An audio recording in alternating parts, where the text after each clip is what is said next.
I was on your site, by the way, great site. I was on your site earlier before the show because I wanted to find a house. And I looked in California, Sacramento, and I found, I'm not knocking the house, 3 bedrooms, 1 bath, 1,100 square feet, listed at $389. It had sold 18 months ago for $255 and didn't appear to have any renovation inside. I mean, have you ever seen a market like this, even 2007? You remember how long I've been in this market? I've done this for 16 years, and I've never seen like this.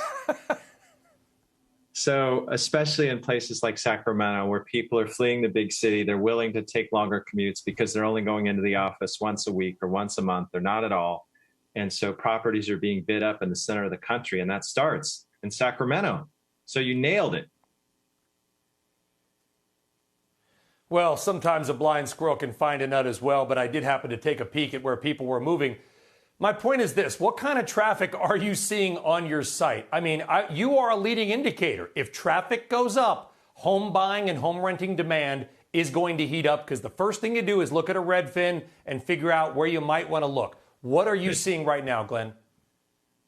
Well, the market was very hot through April, and then starting in Memorial Day, we saw demand take a step back. People went to graduations, they went on family trips, they just resumed normal life.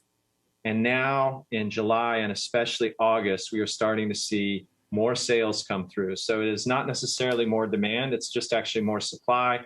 Sellers have started to sense that there may have been a local peak at least, and so they are listing the home in a hurry. We are getting more listings out there, and as a result, it's just easier to put together deals, and we're getting more sales. And so June was a little softer. It almost returned to a normal market. And now July and early part of August, it's heating up again. Yeah, and you're seeing things, no contingencies. I will forego an inspection. I will pay all cash. Or I saw a house listed, only all cash offers would even get a tour of the house. I mean, that's the kind of stuff that we're starting to see right now. How long, Glenn, do you think this truly can last? Well, I think it can last a little while longer yet, because the people who are moving from California were paying $2 million for a house there, and they're going to Ohio. So an $800,000 house seems cheap.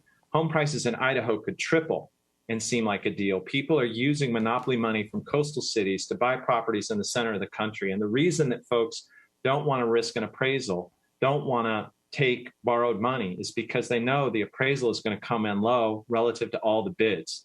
And so there is no check on reality for the cash buyer. What they bid is what they pay, because a lender doesn't have to underwrite it. So that's why the market has been a little bit bonkers. But I do think we are starting to see just a little bit of cooling in prices. About 5% of listings had a price drop over the past few weeks. That is a high for 2021, and it has approached 2019 pre-pandemic levels. So the market is starting to normalize.